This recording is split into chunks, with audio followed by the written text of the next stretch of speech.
Hello സുഹൃത്തുക്കളെ, എല്ലാവർക്കും നമസ്കാരം.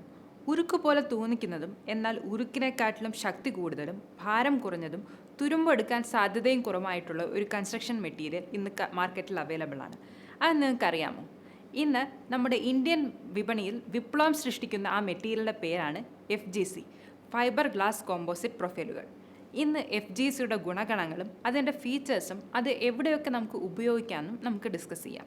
FGC പ്രൊഫൈല് എന്തുകൊണ്ടാണ് നിർമ്മിച്ചിരിക്കുന്നത്, എന്ത് ആകൃതിയിലും വലുപ്പത്തിലുമാണ് അവ ലഭ്യമാകുന്നത്, അത് എവിടെയൊക്കെ ഉപയോഗിക്കാം, ഇത് തീയുമായിട്ട് എങ്ങനെ പ്രതികരിക്കും, അതുപോലെ തന്നെ ഇൻസ്റ്റലേഷന് എന്ത് എളുപ്പമാണ്, അതുപോലെ തന്നെ ഇതിൻ്റെ ജനറൽ ആയിട്ടുള്ള വില, ഇതൊക്കെ എവിടുന്ന് വാങ്ങണം എന്നിവ ഡിസ്കസ് ചെയ്യുന്നതാണ്. എന്തുകൊണ്ടാണ് ഇന്ത്യൻ ഫാബ്രിക്കേഷൻ വ്യവസായത്തിൽ FGC ഒരു നാഴികക്കല്ലായി മാറുന്നതെന്ന് ആദ്യം നമുക്ക് നോക്കാം. 10 വർഷം മുമ്പ് വരെ ഇന്ത്യയിൽ മിക്കവരും മൈൽഡ് സ്റ്റീൽ ഉൽപ്പന്നങ്ങളാണ് ഉപയോഗിച്ചുകൊണ്ടിരുന്നത്. എന്നാൽ MS വളരെ പെട്ടെന്ന് തുരുമ്പടിക്കുകയും അതുപോലെ തന്നെ അത് സുരക്ഷ ഉണ്ടാക്കാൻ വേണ്ടി നമുക്ക് പ്രൈമറും അതുപോലെ തന്നെ പെയിൻറ്റ് അപ്ലൈ ചെയ്യേണ്ടിയും വരുന്നുണ്ട്. ഇത് അധിക ചിലവായി മാറുകയും ചെയ്യും. ഇത്രയും പെയിൻറ്റും പ്രൈമറും അടിച്ചിട്ട് പോലും കട്ട് ചെയ്ത ഭാഗങ്ങളിൽ കൂടെ തുരുമ്പ് പിടിക്കുകയും ചെയ്യും. ലോഹം എളുപ്പത്തിൽ തുരുമ്പെടുക്കുന്നതിൽ നിന്ന് സംരക്ഷിക്കുന്നതിനായിട്ട് നമ്മൾ സിങ്ക് പൂശുന്ന GM ഉൽപ്പന്നങ്ങൾക്ക് ഉപയോഗിക്കാനുള്ള സാധ്യത തുടങ്ങി. എന്നാൽ GI പോലും കുറച്ചു കാലം കഴിയുമ്പോൾ തുരുമ്പെടുക്കാൻ തുടങ്ങി. പ്രത്യേകിച്ച് നമ്മൾ വെൽഡ് ചെയ്യുന്ന ഭാഗത്തുകൂടെ അതുപോലെ തന്നെ ഫിക്സ് ചെയ്യുന്ന ഭാഗങ്ങളിൽ നിന്നാണ് തുരുമ്പ് കയറുന്നത്. അതുകൊണ്ട് തന്നെ പിന്നെ നമ്മൾ സ്റ്റീല്, അലുമിനിയം ഉൽപ്പന്നങ്ങൾ റീപ്ലേസ് ചെയ്യാൻ തുടങ്ങി. ഇതിൻ്റെ വില എന്ന് പറയുന്നത് നമ്മുടെ വാണിജ്യത്തിൽ വളരെ കൂടുതലാണ്. അതുകൊണ്ട് തന്നെ അതിൻ്റെ ഉപഭോക്താക്കളും വളരെ കുറവാണ്. അവസാനമായിട്ട് നമുക്ക് സ്റ്റീലിനെക്കാട്ടിലും നമ്മുടെ മെറ്റീരിയൽസ് എന്തൊക്കെ ഉണ്ടായിട്ടും അതിൻ്റെ വില നമുക്ക് കണക്ട് ചെയ്യാൻ പറ്റുന്നില്ല. അങ്ങനെയാണ് നമ്മൾ FGC ബാർ, ഫൈബർ കോമ്പോസിറ്റ് ബാറുകളുടെ ഉത്ഭവം ഉണ്ടാകുന്നത്. ഈ FGC ബാർ എങ്ങനെയാണ് നിർമ്മിക്കുന്നതെന്ന് നമുക്ക് ആദ്യം നോക്കാം. FGC പ്രൊഫൈലുകൾക്ക് 2 പ്രധാന ഘട്ടങ്ങളിലാണ് നിർമ്മിക്കുന്നത്: ഫൈബർ ഗ്ലാസും പിന്നെ റെസിനും. ഇതിൽ 60% ഫൈബർ ഗ്ലാസും 40% റെസിനുമാണ്. ഈ പ്രൊഫൈലുകൾ എങ്ങനെയൊക്കെയാണ് ലഭ്യമാകുന്നതെന്ന് നമുക്ക് നോക്കാം. ചതുരാകൃതിയിൽ ഉള്ള ട്യൂബുകളായിട്ട്, അല്ലെങ്കിൽ റൗണ്ട് ട്യൂബുകളായിട്ട്, അല്ലെങ്കിൽ H പോസ്റ്റുകളായിട്ടും, C ചാനലുകളായിട്ടും, സോളിഡ് റോഡുകളായിട്ടും, ഫ്ലാറ്റ് അല്ലെങ്കിൽ ബെഞ്ച് പ്രൊഫൈലുകളായിട്ടും നമുക്ക് ലഭ്യമാവുന്നതാണ്. എല്ലാ ആകൃതിയിലും ഉള്ള മെറ്റീരിയലിൻ്റെ പൂർണ്ണമായിട്ടുള്ള ലിസ്റ്റ് ഞങ്ങളുടെ www.shinestar.biz എന്ന വെബ്സൈറ്റിൽ ലഭ്യമാവുന്നതാണ്. എന്നാൽ ഇത് ഉരുക്കുമായിട്ടുള്ള നല്ല ഒരു ബദലായിട്ട് എങ്ങനെ മാറുന്നു എന്ന് നമുക്ക് നോക്കാം. എന്താണ് ഈ FGC പ്രൊഫൈലുകളെ ഇത്ര സവിശേഷമാക്കുന്നത്? ഈ പ്രൊഫൈലുകൾ നിർമ്മിക്കുന്നതിൽ ലോഹവുമായിട്ട് ഒരു ബന്ധവുമില്ലാത്ത മെറ്റീരിയലാണ് ഉപയോഗിക്കുന്നത്. അതുകൊണ്ട് തന്നെ ഇത് കടലും അതുപോലെ തന്നെ തീരപ്രദേശങ്ങൾക്കും വളരെ ഉപയോഗമാണ്. ഇതിൻ്റെ റെസ്റ്റ് ഫ്രീ സ്വഭാവം കൊണ്ട് കോഴി വളർത്തലുകൾക്കും മലിനജല സംസ്കരണങ്ങൾക്കും ഈ ലാൻഡ്സ്കേപ്പിങ്ങുകൾക്കും മറൈൻ വസ്തുത വിദ്യകൾക്കും വ്യാവസായികമായിട്ടുള്ള ഒരു കൺസ്ട്രക്ഷനുകൾക്കും ഉപയോഗമാവുന്നതാണ്. അതുപോലെ തന്നെ നമ്മുടെ FGC മെറ്റീരിയൽ നമ്മുടെ കറണ്ട് കടത്തിവിടാൻ ഒരിക്കലും സഹായമാകുന്നില്ല. അതുകൊണ്ട് തന്നെ നമുക്ക് ഈ സിമൻറ്റ് പോസ്റ്റുകളിൽ, ഇലക്ട്രിക് പോസ്റ്റുകൾക്ക് ഒക്കെ നമുക്ക് FGC ഉപയോഗിക്കാവുന്നതാണ്.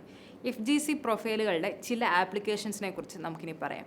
ഈ പൗൾട്രി ഷെഡുകൾ, ഗേറ്റുകൾ, നമ്മൾ റാക്ക് കൺസ്ട്രക്ട് ചെയ്യുമ്പോൾ, അതുപോലെ തന്നെ ഫ്രണ്ട് ഏരിയയുടെ ഒരു കൺസ്ട്രക്ട് ചെയ്യുമ്പോൾ, ലോഞ്ച് അതുപോലെ തന്നെ കൺസ്ട്രക്ട് ചെയ്യുമ്പോൾ, അതുപോലെ തന്നെ പടികൾ, ഏണിപ്പടികൾ, അതുപോലെ തന്നെ പാർട്ടീഷൻ, അതുപോലെ തന്നെ ഈ എൻക്ലോഷറുകൾ, അതുപോലെ തന്നെ വേലിത്തൂണുകൾ, റെയിലിങ്ങുകൾ, ഇവയ്ക്കൊക്കെ നമുക്ക് FGC പ്രൊഫൈലുകൾ ഉപയോഗിക്കാവുന്നതാണ്.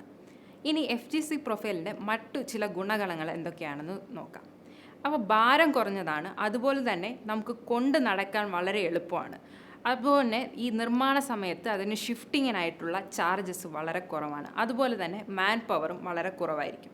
കൂടാതെ തന്നെ അതിന് മൂർച്ചയായിട്ടുള്ള അരികുകളൊന്നുമില്ല. അതുകൊണ്ട് തന്നെ നിർമ്മാണ സമയത്ത് ഉണ്ടാകാവുന്ന അപകടങ്ങൾ വളരെ കുറവാണ്. കൂടാതെ അവ ഒരുപാട് നിറങ്ങളിൽ നമ്മുടെ മാർക്കറ്റിൽ ലഭ്യമാണ്. അതുകൊണ്ട് തന്നെ അത് ആപ്ലിക്കേഷൻ ചെയ്യുമ്പോൾ കൺസ്ട്രക്ഷനിൽ പെയിൻറ്റിങ്ങിൻ്റെയോ പ്രൈമറിൻ്റെയോ ആവശ്യമായിട്ട് വരുന്നില്ല. ഇത് നമ്മുടെ വിപണിയിലെ ഒരു പുതിയൊരു മെറ്റീരിയലാണ്. അതുകൊണ്ട് തന്നെ ഇതിൻ്റെ സ്ക്രാപ്പ് വാല്യൂ ഇതുവരെ നമ്മൾ ആരും ശ്രദ്ധിച്ചിട്ടില്ല, അല്ലെങ്കിൽ ആരും വികസിപ്പിച്ചെടുത്തിട്ടില്ല. അതുകൊണ്ട് തന്നെ മോഷ്ടാക്കൾ വന്ന് അത് മോഷ്ടിച്ചുകൊണ്ട് പോകാനുള്ള സാധ്യത വളരെ കുറവാണ്.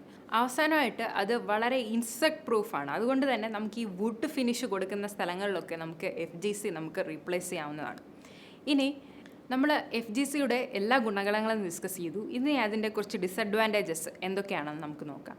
നമ്മൾ സ്റ്റീലുമായിട്ട് കമ്പയർ ചെയ്യുമ്പോൾ സ്റ്റീൽ നമുക്ക് സൈറ്റിൽ വെൽഡ് ചെയ്തെടുക്കാൻ എളുപ്പമാണ്. പക്ഷേ നമ്മുടെ എഫ് ജി സി സൈറ്റിൽ നമുക്ക് വെൽഡ് ചെയ്യാൻ പറ്റില്ല. പക്ഷേ നട്ട് ആൻഡ് ബോൾട്ട് പോലുള്ള മെത്തേഡ് വെച്ച് കണക്ട് ചെയ്യാവുന്നതാണ്. അതുപോലെ തന്നെ ഇത് ഉപയോഗിച്ചിരിക്കുന്നത് ഫൈബർ ഗ്ലാസ് കോമ്പോസിറ്റ്സ് കൊണ്ടതുകൊണ്ട് നമുക്ക് ഒരുപാട് റെസിൻസോ അല്ലെങ്കിൽ ഗംസ് ഉപയോഗിച്ച് കണക്ട് ചെയ്യാവുന്നതാണ്. ഇതിൻ്റെ മറ്റൊരു പരിമിതി എന്ന് പറയുന്നത് ഈ പ്രൊഫൈലുകളുടെ ആരംഭ കനം തന്നെ 0.5 mm മുതലാണ്. പക്ഷേ സ്റ്റീലിനാണെങ്കിൽ 3 millimeter വെച്ചാണ് അതിൻ്റെ തിക്നെസ് തന്നെ സ്റ്റാർട്ട് ചെയ്യുന്നത്. കൂടാതെ നമ്മുടെ ഈ ഉപരിതലത്തിൽ അതിൻ്റെ ഇതിൻ്റെ പ്രസൻസ് കാരണം സാധാരണ ഓയിൽ പെയിൻറ് ഉപയോഗിച്ച് നമുക്ക് പെയിൻറ് ചെയ്യണമെങ്കിൽ തന്നെ പെയിൻറ് ചെയ്യാൻ സാധ്യതയില്ല. അതിനുവേണ്ടി പോളിയൂറിൻ പെയിൻറ്റോ അല്ലെങ്കിൽ അക്രലിക് പെയിൻറ്റുകൾ തന്നെ ഉപയോഗിക്കണം. അതുപോലെ തന്നെ നമ്മൾ എഫ് ജി സി ഉപയോഗിക്കുമ്പോൾ എല്ലാവരും പ്രധാനമായിട്ടും ചിന്തിക്കേണ്ട ഒരു കാര്യമാണ് അത് തീയുമായിട്ട് എങ്ങനെയാണ് അത് പ്രതികരിക്കുന്നതെന്ന്. എഫ് ജി സി പ്രൊഫൈലുകൾ 2 ഘട്ടങ്ങളായിട്ടാണ് നിർമ്മിച്ചിരിക്കുന്നത്. അതിൽ ആദ്യത്തേതെന്ന് പറഞ്ഞാൽ ഒരു ഗ്ലാസിൻ്റെ ഒരു ദ്രാവകമാണ്. അത് 1200 ഡിഗ്രി വരെ ചൂടാക്കി നമുക്കത് അത്രയും ചൂട് അത് ഹാൻഡിൽ ചെയ്യാൻ പറ്റുന്നതാണ്. അതുപോലെ തന്നെ രണ്ടാമത്തെന്ന് പറയുന്നത് അതിൻ്റെ റെസിൻ്റെ ആണെങ്കിൽ അതിൻ്റെ ചൂടിൻ്റെ താപനില വരുന്നത് 60 to 140 വരെയാണ്. അപ്പോൾ ഇത് രണ്ടും സംയോജിച്ചാണ് നമ്മൾ എഫ് ജി സി ഉണ്ടാക്കുന്നത്. അപ്പോൾ ഒരു ഫയർ റിട്ടാർഡൻറ്റ് ഗ്രേഡ് നമ്മൾ എഫ് ജി സിക്ക് നമ്മൾ കാൽക്കുലേറ്റ് ചെയ്യുമ്പോൾ 150 ഡിഗ്രി വരെ നമുക്ക് കാൽക്കുലേറ്റ് ചെയ്യാം. അത് ഈ അലുമിനിയം മെറ്റീരിയലുമായിട്ട് വളരെ ക്ലോസ് ആയിട്ടുള്ള ഒരെണ്ണമാണ്. അതുപോലെ തന്നെ ഇനി എഫ് ജി സിക്ക് 2 മേജർ കമ്പോണൻസ് ഉണ്ട്, ഗ്ലാസും അതുപോലെ തന്നെ റെസിനും. ഗ്ലാസിൻ്റെ ഒരു മെൽറ്റിംഗ് പോയിൻ്റ് എന്ന് പറയുന്നത് 1200 ഡിഗ്രിയാണ്. പക്ഷേ റെസിൻ്റെ എന്ന് വരുകയാണെങ്കിൽ 60 to 140 ഡിഗ്രിയേ ഉള്ളൂ. അപ്പോൾ നമ്മളുടെ ഓവറോളായിട്ടുള്ള ഒരു സേഫ് ആയിട്ടുള്ള ഒരു വർക്കിംഗ് ടെമ്പറേച്ചർ നമ്മൾ 60 to 140 ഡിഗ്രി തന്നെ നമുക്ക് എടുക്കാൻ പറ്റുകയുള്ളൂ. അതുകൊണ്ട് തന്നെ അതൊരു അലുമിനിയമായിട്ട് അടുത്ത് പോകുന്ന ഒരു മെൽറ്റിംഗ് കണ്ടീഷനാണ്. പിന്നെ നമ്മുടെ എഫ് ജി സിക്ക് ഏറ്റവും കൂടുതൽ ക്വസ്റ്റ്യൻ വരുന്നത് എങ്ങനെയാണത് ഫിക്സ് ചെയ്യുന്നതെന്നാണ്.